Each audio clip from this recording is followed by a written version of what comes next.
The modern age may feature many regions which make up Asia. The history of Middle East, South Asia, and East Asia is what makes up the entire Asian history. The coastline fringe has witnessed some of the greatest civilizations of history. The region had both ethnic and historical consistency. The civilizations share their cultures and ethnicities among themselves through trade. Asian history also saw the birth of some religions which still dominate the world, like Hinduism, Islam, Buddhism, and Confucian philosophy. Invaded by nomads and Europeans, the civilizations went through a series of changes in their culture and way of living. European colonies increased their control in the Asian lands. They exploited local disputes and utilized a technical brink taken on by the Industrial Revolution. European influences stretched dogmatic control, first in the Indian subcontinent, then Southwest and Southeast Asia. The world today witnesses many powerful countries in the Asian belt, China, India, Japan, and Korea being some of the most influencing and dominant.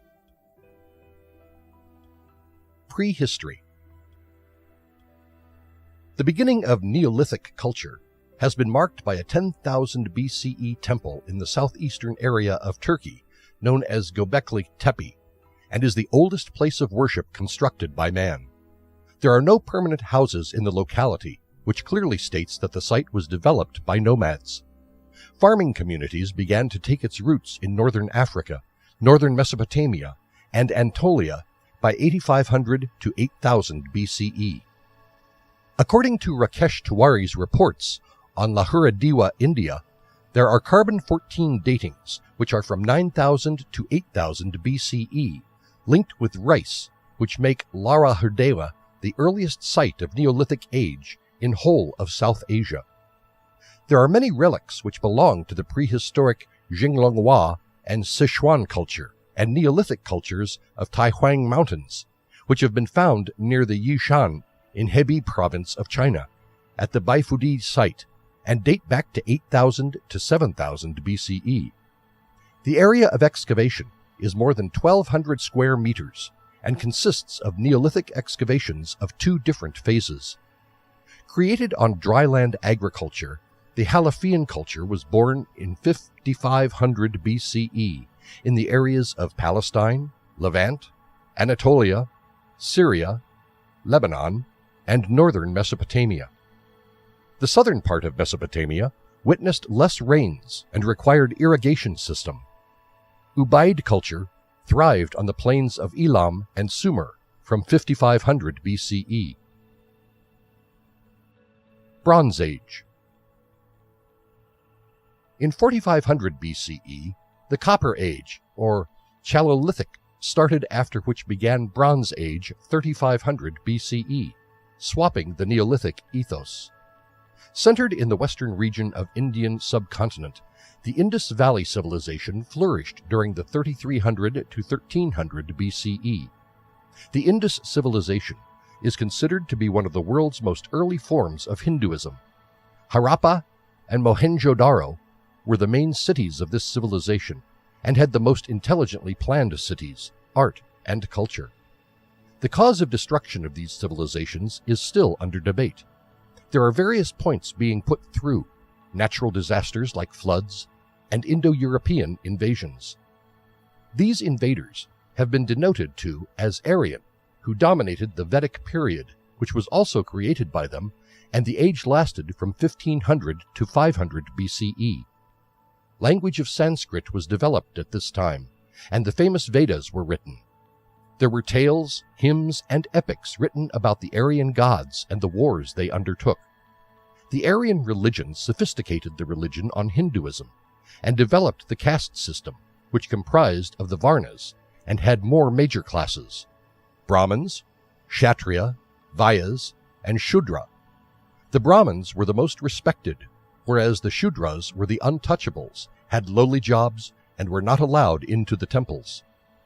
The metalworking areas were mainly Vietnam and China. The first bronze drums, which belonged to the Neolithic age, have been discovered around the Red River Delta sections of southern China and Vietnam. There, drums are known as Dong Son drums and are linked to the culture of Dong Son of Vietnam. Bronze artifacts dating back to 2100 BCE have also been uncovered in the Southeast Asia, Ban Chang, Thailand. More bronze tools with artifacts of stone and ceramic have been excavated in Yangon in Burma. The date of the tools and artifacts are not exact, but can be broadly said to be between 3500 to 500 BCE.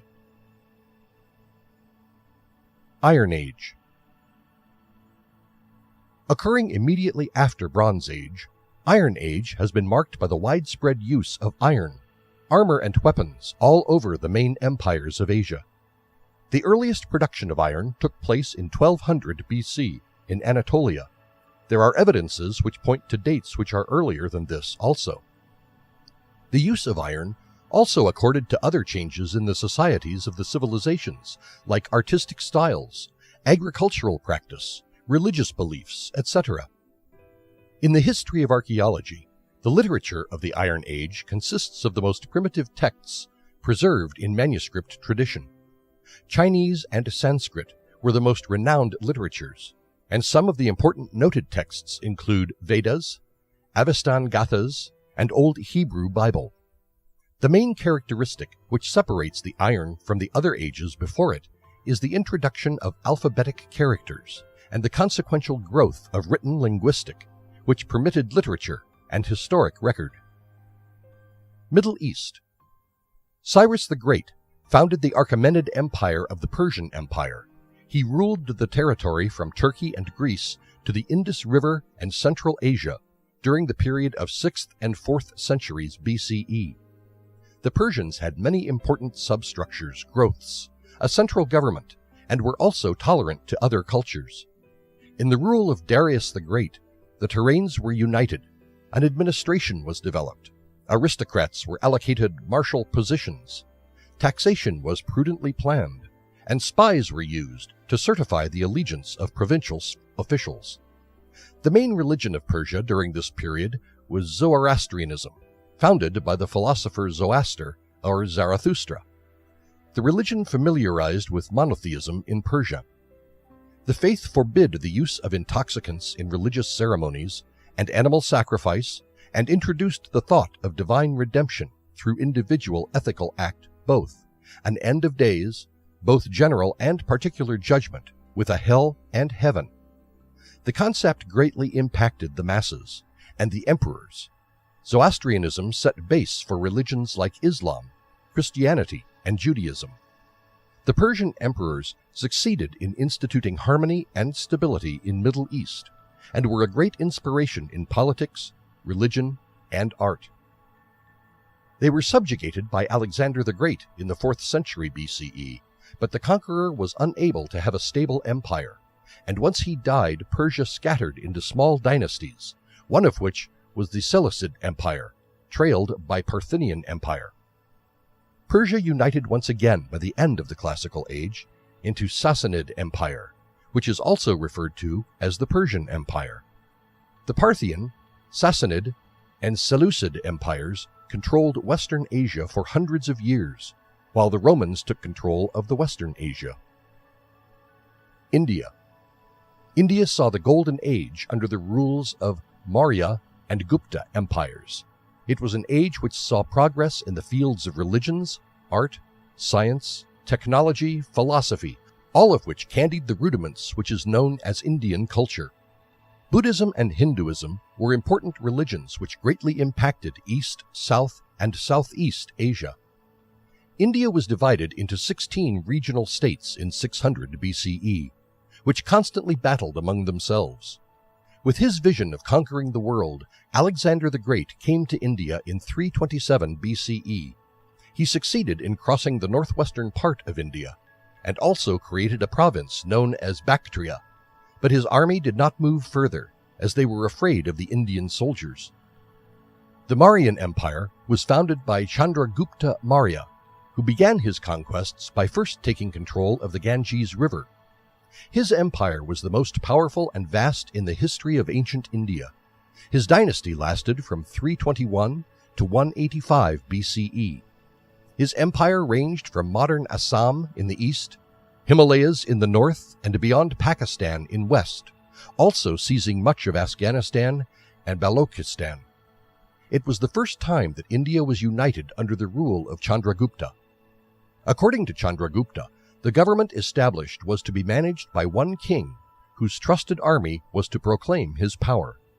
It exercised bureaucratic rule and had a postal service. Chandragupta's grandson Ashok expanded his empire by conquering whole of India except the southern tip. Ashok later found peace in Buddhism and led a non-violent life where he encouraged religion and other humanitarian ways all over India. After the death of Ashok, the empire was seized by the Kushans, who established the Kushan rule in India. The empire of the Kushans brought about a radical chaos when it disintegrated in 220 CE. In 320, Maharaja Sri Gupta founded the Gupta Empire, which covered most of the Indian subcontinent. The Gupta kings strategically united the regions by marriage and negotiation. Although the area covered by the Guptas was less in comparison to the Mauryas, but the Guptas had much stability in their empire. Guptas were thrown by the Huns in 535. Classical China. Zhou Dynasty. The Zhou Dynasty ruled over China from 1029 BCE and continued their rule until 258 BCE. They distributed the powers to the native nobility and depended on their allegiance to regulate their large terrain. This was much of a feudal system of rule. Because of this system, the Chinese administration was dispersed and weedy, and the emperor could hardly solve any national problems. The forming of Mandate of Heaven helped the emperor to hold his position. The Mandate of Heaven meant that the emperor was chosen divinely to rule, and it was not necessary for the emperor to be of noble birth or blood. It helped in removing inept rulers, and gave the worthy the opportunity to rule over the people justly. Human sacrifice was dejected among the Zhou, and they also united the Chinese language. Settlers were encouraged by the Zhou government to settle in the Yangtze River Valley, which created the Chinese Middle Kingdom. Frequent nomadic invasions and internal skirmishes among the princes and families left a shaky Zhou dynasty by 500 BCE. Confucianism and other philosophical movements like Taoism helped in lessening the turmoil.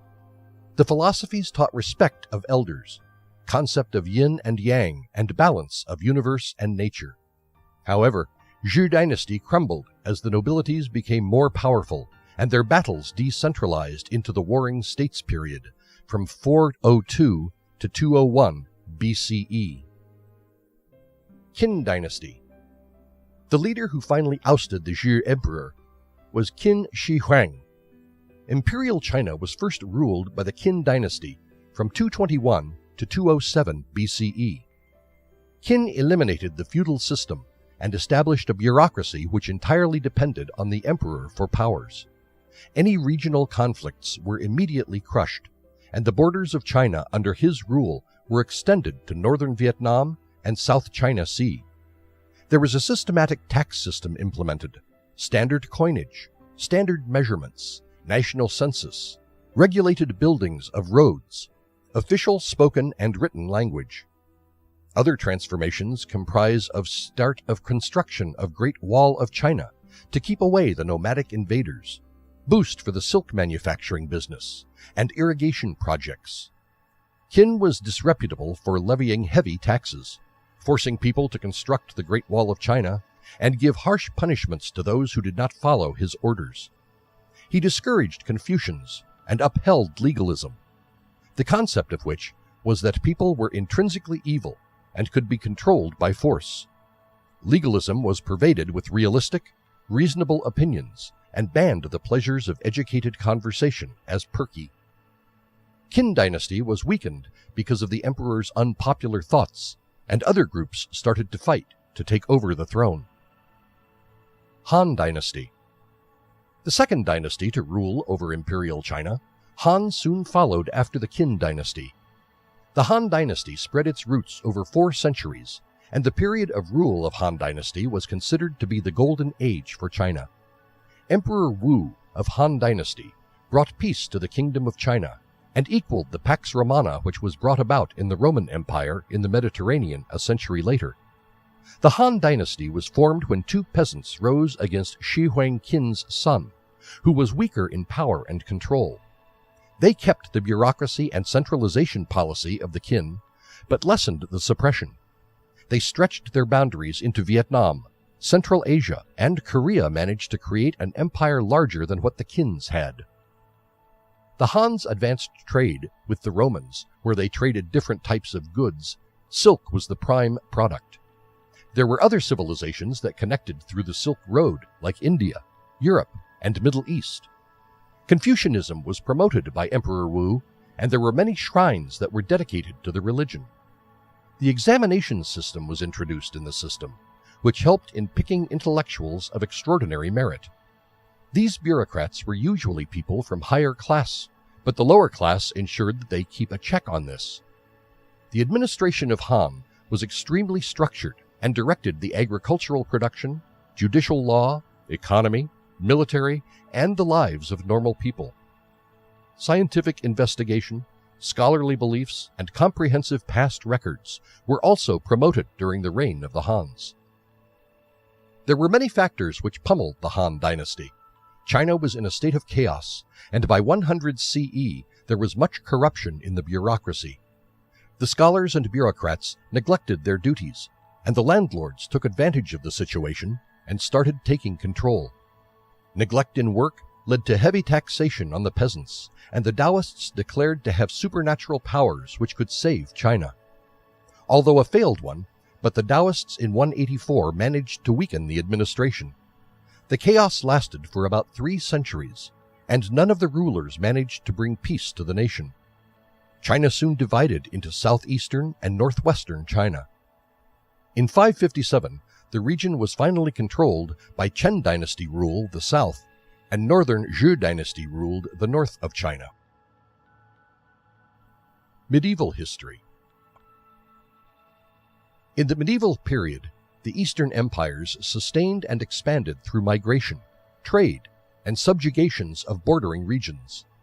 Gunpowder was extensively used as early as the 11th century, and they were using portable type printing 5 centuries before Gutenberg formed his press. Taoism, Buddhism, and Confucianism were the prevailing beliefs of the Far East during the Middle Ages. Marco Polo was not the only Westerner to voyage to the Orient and return with marvelous stories of this diverse nation, but his explanations, printed in the late 13th and 14th centuries, were the first to be extensively read through Europe. Islamic Middle East.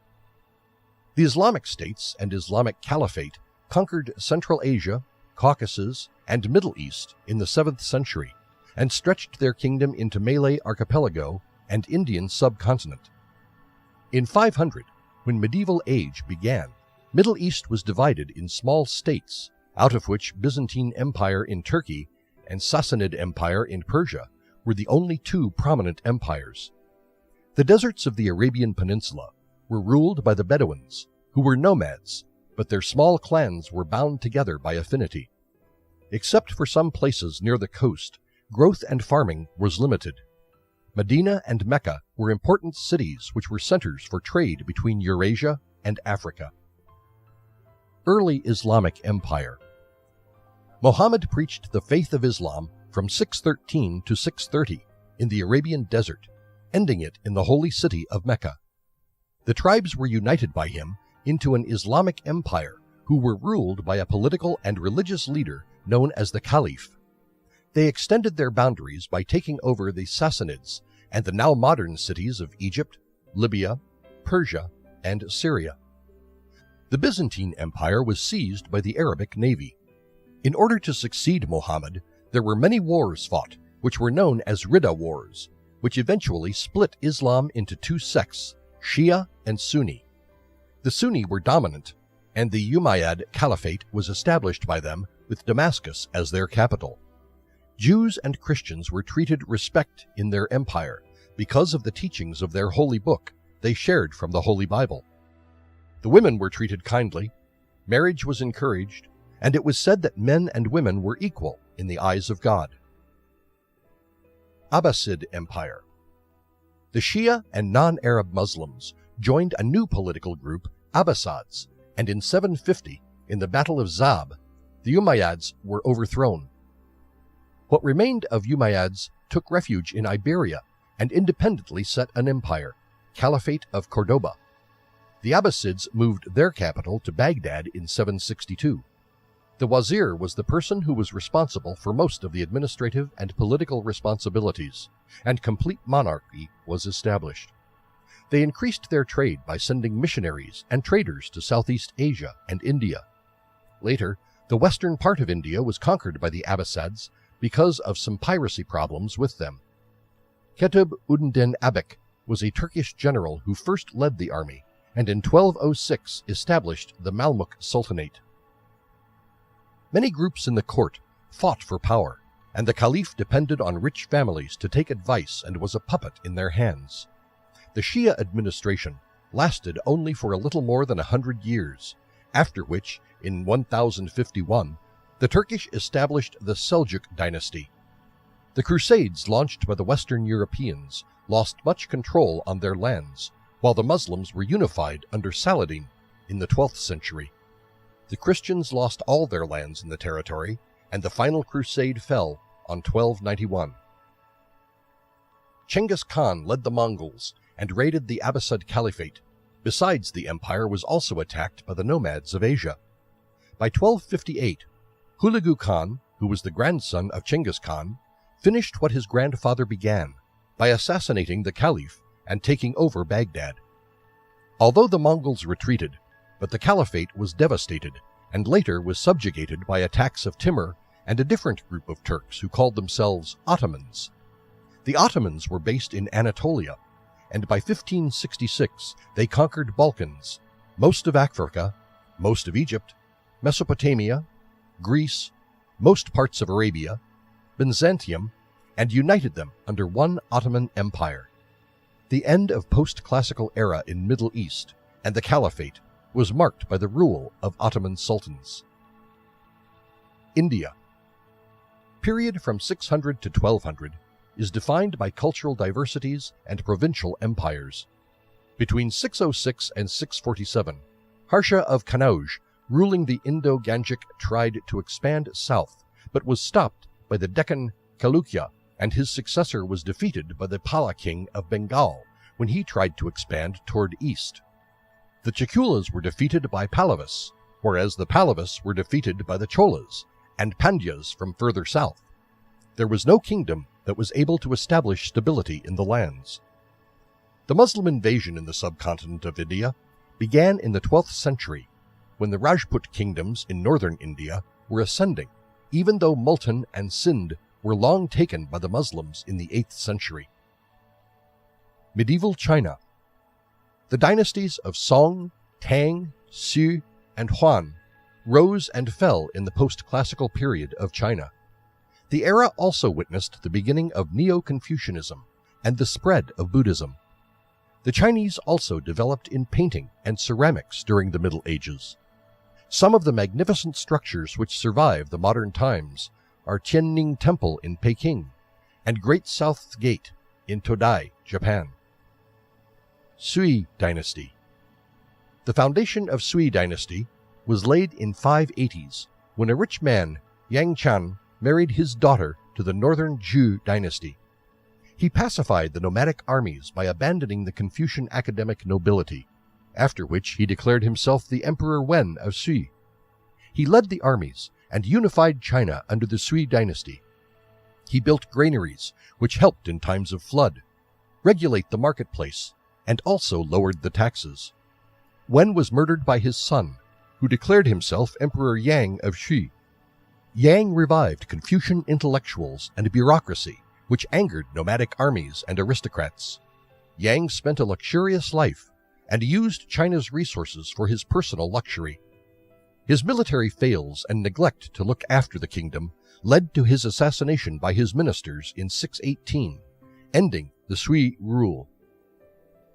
Tang Dynasty. Yang had a minister, Li Yuan, who was renowned and intelligent, and was able to sit on the throne after his assassination. In 623, he established the Tang Dynasty and declared himself Emperor Gaozu. Yuan expanded his territories to Vietnam in south, Manchuria in north, and Tibet in west.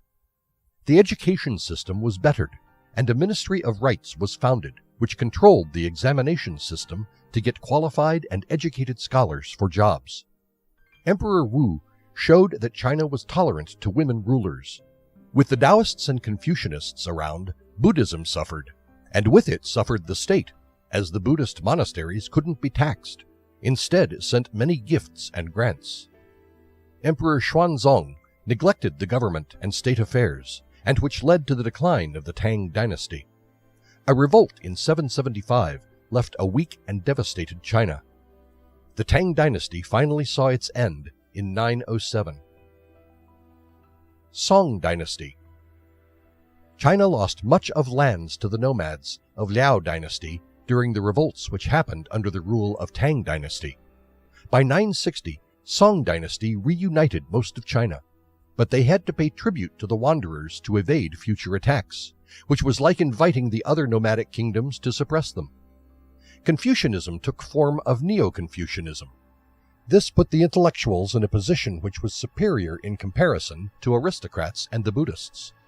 Women did not have any say or power, and the notorious practice of foot-binding became prevalent. The Qin Dynasty overthrew the Liao Dynasty in the north and invaded the northern territory of China. In 1126, Song Dynasty fled south and established southern Song Dynasty. Yuan Dynasty. The western Xia kingdom was conquered by Mongols in 1227. They soon came upon the Qin Dynasty, and the Chinese townships were inundated by the merciless Mongols. Kublai Khan proclaimed himself the Emperor of China and established the Yuan Dynasty. The Mongols completely controlled China by 1290, who established their capital at Khanbalik, now Beijing. Kublai Khan was not a tolerant leader and discouraged the Mongols to have contacts with the Chinese. He separated the places of worship, living homes, and kept the high positions only for Mongols, which caused the Chinese intellectuals to discontinue the bureaucratic structure. However, he was always captivated by Chinese thoughts and kept himself encircled by Taoists, Chinese Buddhists, and Confucian counselors. Unlike the Chinese women who were always suppressed by men, the Mongolian women were independent and would often ride and go hunting or fight along with the men in the wars. Kublai Khan's wife, Chabi, was a good advisor and constantly advised her husband to be tolerant toward the treatment of Chinese, for him to rule them smoothly. This, however, did not impact the position of the Chinese women in the society, and the non-Confucian heirs of Kublai Khan suppressed not only the Chinese, but the Mongolian women too. The 1331 plague of Black Death swallowed the Chinese population, and later emaciated Western Europe too. Japan. Japan went through Sinification, or went through the influence of Chinese radical and ethnic philosophies. The reason for Japan's Sinicization was mainly because the leaders of Japan, including the emperor, were greatly captivated by the Chinese bureaucracy. Besides bureaucracy, other things which mesmerized them was Buddhism and Confucianism. The medieval period of Japan also witnessed the old Shinto faith resume its popularity, and Zen Buddhism continued to be popular. The Asuka period marks the beginning of medieval Japan, from 592 to 645. The period saw many social, political, and artistic changes. The Yamato dynasty established their capital in southern Nara area. The Japanese sent their first political mission to China in 600 and catalyzed the process of Chinese culture. The Yamato encouraged Buddhism. There were many Buddhist temples constructed in the rural areas and the towns. Mongol Empire. A large part of Asia was conquered by the Mongols in the 13th century, and their lands extended from China to Europe. The medieval Asia was marked by the rule of the Khans. Genghis Khan was the only person to have controlled so much lands. He built his power uniting the Mongol tribes, and then marched south and west to expand his territories. Kublai Khan was his grandson, and dominated Burma, Russia, China, Iran, Eastern Europe, and Middle East. The Mongol armies destroyed nearly one-third Chinese population. The armies of the Khans went as far as Jerusalem, and they finally saw defeat in 1260. Early Modern Period. From the 17th century, the Russia started taking control of Asia, and by the 19th century, Siberia and most of Central Asia was under them. From the 16th century, North Africa, Middle East, Balkans, and Anatolia was dominated by the Ottoman Empire. Qing Dynasty was established in China when the Manchu subjugated it in the 17th century. India was controlled by the Mughals in the 16th century and commenced the Second Golden Age for India. China remained to be the biggest economy on the globe, trailed by India till the 18th century. Ming China. Xu Xuanzang declared himself the Emperor of China in 1368 and established the Ming Dynasty and called himself Huangwu Emperor. The new emperor and his armies chased the Mongols out of China. Huanzang was always doubtful of the intellectuals who controlled the Chinese bureaucracy, as he was a peasant and was not educated. Confucian scholars were required in the administration, but the examination system was made much arduous, and cheating was tremendously cut down. The scholars who outshined everyone else were valued highly. He also directed powers to the emperor and tried to end the corruption among the bureaucrats. Society and economy. Since Huanzang was himself a peasant, earlier he was sympathetic to the commoners. He erected many irrigation systems and other communal plans to help the peasants. The labor demands were lessened, and the farmers were permitted to claim and cultivate vacant lands without paying any taxes. This, however, did not stop the property owners to gain privileges from the management, and they gradually gained control over the farmers. Moneylenders practiced foreclosure of debts of the farmers in exchange for mortgages, forcing them to become the occupants of landholders or to go somewhere else in search of work. Neo-Confucianism strengthened its roots and practiced superiority of teachers over students, men over women, elders over youth, resulting in discrimination of the inferior classes. The rule of Mings saw growth in the field of art as the techniques of painting were bettered in brush painting. The paintings normally depicted beautiful mountains, swamplands, lakes, travelers, court scenes, country life, and city life. Some of the best classic novels were written during this time, like the Jinping Mei, Walter Margin, and Journey to the West. Ming's rule saw a boom in the economics of China. American crops were introduced to the farm, and peanuts, sweet potatoes, and maize could be cultivated, even in unproductive lands. This helped to prevent famine. The population of China increased rapidly, and from 80 to 90 million, it went up to 150 million in a matter of 3 centuries. This helped in equaling the economy of the market. Ceramics, tea, silk, and lacquer was produced by the artificers, which was traded in with the Asians and Europeans. Westerners carried out trade in the port towns of Canton and Macau. The wealth earned by the merchants through these trades was used to buy lands. The riches were not used to develop the economy of China. Foreign interests.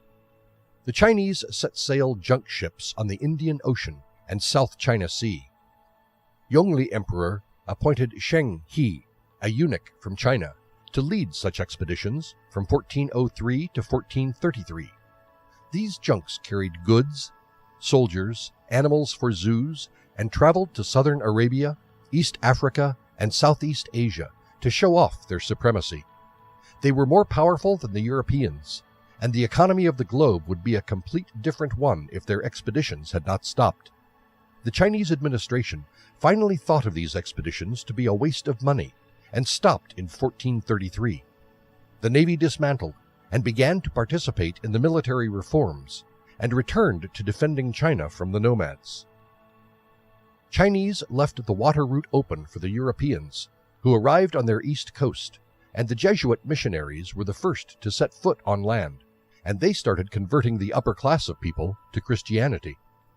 To get the support of the locals, the Jesuits learned their native language, customs, and wore Chinese dress.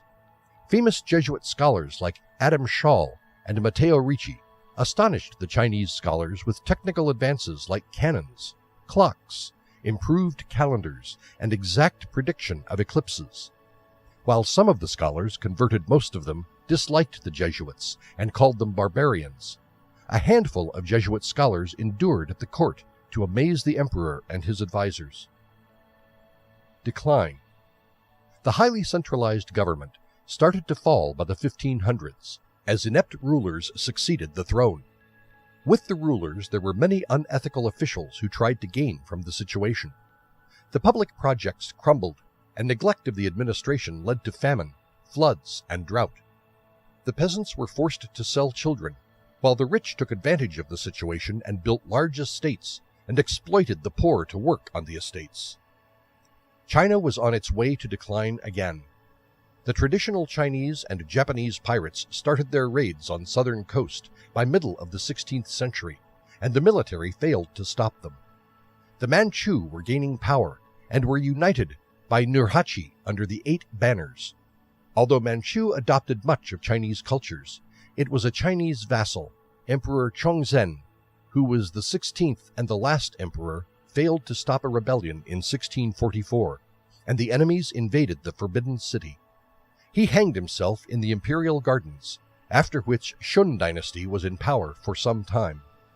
A loyal Ming official took the help of Manchus and destroyed the Yuan Dynasty within a year. Manchus took this opportunity and captured the capital, Beijing. The Manchus established their reign, and Qing Dynasty after 2 centuries. Late Modern Period. Qing China. China was under foreign control once more. Manchus established the Qing Dynasty by 1644. The emperors of the Qing Dynasty were conventional and continued the Confucian philosophies and bureaucracy with the scholars. The economy saw a few changes, and there were attempts made to solve other problems of the society. The trade with the Westerners was increased, and silk, porcelain, and tea were exchanged for silver. The merchants progressed, and the already prevailing roadways, canal, irrigation works, and dikes were repaired. These measures were amalgamated with lowered taxes, and helped in soothing the turbulence among the peasant class. The Qing Dynasty failed to regulate the landlords, who exploited the farmers and the lower class. Problems rose internally and externally by the 18th century, in economy, politics, and society. Cheating and bribery found their way into the exam system, which opened the doors for incompetent and inexperienced scholars in the bureaucracy, which caused disorder in the projects, military, and the peasantry. Poverty gave rise to theft and banditry, especially in the rural areas, and migrations started happening throughout China when people started looking for work. The government failed to resolve the problems. Opium War. When the Europeans started trading with China, the latter hardly valued the products of the Europeans, whereas the Europeans had great demands for the Chinese goods like silk, tea, and porcelain. The Europeans balanced this disparity by selling opium to the Chinese. Not only did this opium eat into the reserves of the Chinese, but spread among all the bureaucrats and society, making most of China addicts of this drug. In 1729, Emperor Yongzheng put a ban on opium, but with little efforts, and later in 19th century, Emperor Daoguang took grave steps to stop opium from eating into the Chinese society. One of the important officials who were given this responsibility was Leng Sheshu. In 1839, more than 20,000 chests of opium was destroyed by Lin. The Europeans responded by asking for compensation, and when it was not paid, they declared war on China. This is the first Opium War, and China was no match against the Europeans. Yangtze River was constantly invaded by British, and the emperor had to make peace, which also resulted in the exile of Lin. The Treaty of Nanking was formed, in which the British gave up control of Hong Kong and gates for trade with other European countries like Germany, USA, and France were opened. Contemporary history. The Europeans controlled most of Asia by the 20th century, like the Spanish East Indies, French Indochina, British India, Goa, and Portuguese Macau. Russia and Britain battled to control the Central Asian area in the 19th century. By 1916, the Trans-Siberian Railway was completed, using which Asia could be crossed. Persia, China, and Thailand were free from the European control. Imperial Japan stretched into Southeast Asia and China during the Second World War. Most of the Asian countries became free from European clutches after the Second World War. Central Asia saw many independent nations when Russia collapsed in 1991. Kings, emperors, landlords, and aristocrats. The Asia has seen many changes. Dynasties and kingdoms rose and fell, giving rise to thousands of beliefs and traditions, mix of cultures, of which some were good, while the others were intolerable. The Asian nations have their own independent governments now, who work peacefully and have become important powers on the globe.